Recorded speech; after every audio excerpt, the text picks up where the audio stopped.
السلام عليكم ورحمه الله وبركاته. اهلا بيكم في قناه مواد سيارات مع وليد حسين. النهارده فيديو جديد عن نيسان الصني N17. الفيديو ده طبعا بتكلم فيه عن تركيب اجزاء العفشه غلط. زي ما انتم شايفين دي البارات الدركسيون، واحنا ده كده في الجنب اليمين امامي، ودي قلنا يا جماعه البارات في منها بيبقى البارة تركب شمال ويمين، ودي البارة اللي هي بتبقى عدلة، وفي بارات بتبقى ال وار، عارفين اليمين بيبقى ال والشمال بيبقى الار. زي ما انتم شايفين كده دي راكبه غلط. طبعا العربيه عمرها ما هتبقى مظبوطه، لان الكيرف ده اصلا الكيرف بتاع البارة ده الدوران ده كده المفروض يبقى العكس، علشان يديك دوران، او وانت بتلف الدركسيون يديك ملف صح وما يخليش العجله تدقر منك في الارض. العربيه دي لما بتيجي تلف ملف الدركسيون ما بيردش رده طبيعيه، بتحس ان هو بياكل في الارض، علشان عايز عزم اكتر في البنزين عشان يقدر العربيه الدركسيون يرد معاك. زي ما انتم شايفين كده هنرجع كل حاجه على طبيعتها، وطبعا البراك مكبوسه والاتياس زي ما انتم شايفين. انا عايزك تتفرج على العفشه قبل وبعد ما نخلص افرجكم بعد. زي ما انتم شايفين كده احنا بنحل الجنب الثاني، وطبعا هوريكم الايه. بصوا يا جماعه، بصوا المقصات طالعه متدمره. زي ما انتم شايفين الجنب كله بيتحرك. طبعا دي تعمل معاك ايه؟ لما تيجي تدوس بنزين تسمع رزعه، ولما تيجي تدوس فرامل تسمع رزعه. تدوس بنزين رزعه، فرامل وبنزين تعمل معاك رزعه في رجلك. هنحل وهوريكم بعد ما نحل. زي ما انتم شايفين بفضل الله تعالى كده احنا الحمد لله خلصنا العفشه العربيه كلها. فورنا عفشه كامله، غيرنا صدادات المساعد، وغيرنا اتياش ميزان، وغيرنا براد دركسيون اللي كانت راكبه غلط، وغيرنا 2 مقصات وطقم كبالن داخلي. طب غيرنا الحاجات دي كلها ليه؟ وايه اعراض كل حاجه من دول؟ اول حاجه الكبالن الداخلي، كان عندي كوبلن داخلي مرايك جامد، وعندي كوبلن الداخلي الثاني كان في صليبه فارقه، فكانت عامل معايا رزعه جامده جدا ورعشه. دي غيرنا، ده سببها الكوبلن، غيرنا الكوبلن الداخلي بسببه. وغيرنا الصدادات عشان صدادات المساعد قلنا هي اللي بتحمي المساعدين، والمساعدين دي KYB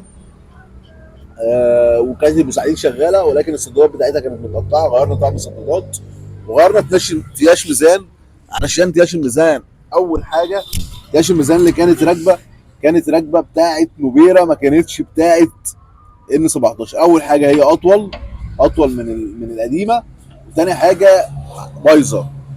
يبقى غيرنا لتياش ميزان علشان كانت بتطقطق معايا في اللفه يمين وشمال، وكانت ما كانتش بتاعت العربيه. طب غيرنا البارات ليه؟ غيرنا البارات، بصوا يا جماعه، قلنا كتير جدا في كل فيديوهاتنا بلاش قصه الكبس. بصوا الدقه، بصوا دقينا على الايه؟ على البارات اهي، دقينا على البارات الخارجي. وكانت طبعا البارات الخارجي كانت راكبه غلط. الباره كانت راكبه بالشكل ده. احنا ركبنا دلوقتي دي اللي كانت الار، المفروض دي مكانها ال اهو، ال اهي. دي ركبنا البارات الخارجي علشان كانت مكبوسه، مش عشان كانت راكبه غلط. هي كانت راكبه غلط لو كانت البارات دي كانت سليمه ما كانش مدوق عليها، كنا هنلف الباره اليمين مكان الشمال وخلاص. وغيرنا طقم مقصات، وانا بفضل تغيير جلب المقصات، ما بفضلش تغيير المقص كامل لو عند المقص نفسه خامه المقص نفسه سليمه. خامه المقص سليمه. زي ما انتم شايفين كده ايه اللي حاصل في المقص هنا. بردك نفس القصه، دقينا على البيض والمقص نفسه لاحمين الجلب بتاعته. طبعا الجلب كانت متفرتكه زي ما انتم شايفين كده. وادي المقص الثاني نفس القصه نفس القصه مقص متلحم من شمال ويمين، ونفس القصه البيضه البيضه مكبوسه عليها. حتى البيضه ذات نفسها زي ما انتم شايفين كده، البيضه نفسها محجره. بصوا يا جماعه والله العظيم مش راضيه تتحرك، بصوا محجره. نفس القصه هنا برضك اهو. فدي عامله معايا البيض ده يعمل معايا طقطقه، والجلب المقصات دي تعمل معايا عدم ثبات وعومان ورزعه. قلنا الرزعه اللي انتوا شفتوها في الفيديو لما كانت العجله بتتحرك شمال ويمين قدام وورا، دي كانت تعمل معاك رزعه. يبقى احنا غيرنا مقصات علشان المقصات كانت ملحومه والبيض بتاعها مكبوس. غيرنا البارات الخارجي علشان البارات الخارجي مكبوسه. وطبعا البارات بتعمل معاك تقل بردك في الدركسيون، الباره محجره. بصوا كل حاجه محجره، نفس القصه. تعمل معاك تقل في الدركسيون ورحش في الدركسيون. قلنا المقصات تعمل معاك عدم ثبات وتعمل معاك رزعه في دوس الفرامل ومع دوس البنزين. كاش الميزان تعمل معاك عدم ثبات في الملفات. الصدادات تخلي معاك لو الصدادات متقطعه، تخلي العربيه لما تيجي تاخد فاصل كوبري او مطب هواء العربيه ترزع جامد. تبالين الداخلي تعمل معاك رعشه ورزعه في الغيار ما بين الدي والار. تعمل معاك رعشه على السرعات او على البطيء، ممكن تعمل معاك رعشه من 20 ل 40 او من 40 ل 80 او هكذا يعني.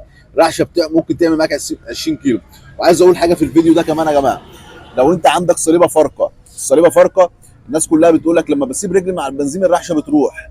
لو الصليبه فارقه العكس، لما تدوس بنزين قصدي تشيل رجلك مع البنزين تزيد مش تقل. يعني الكوبلين الداخلي لما يكون مريج بتدوس بنزين الرعشه تزيد، تشيل رجلك الرعشه تقل. لا لو انت عندك صليبه العكس، تشيل رجلك الرعشه تزيد، تزود بنزين الرعشه تقل.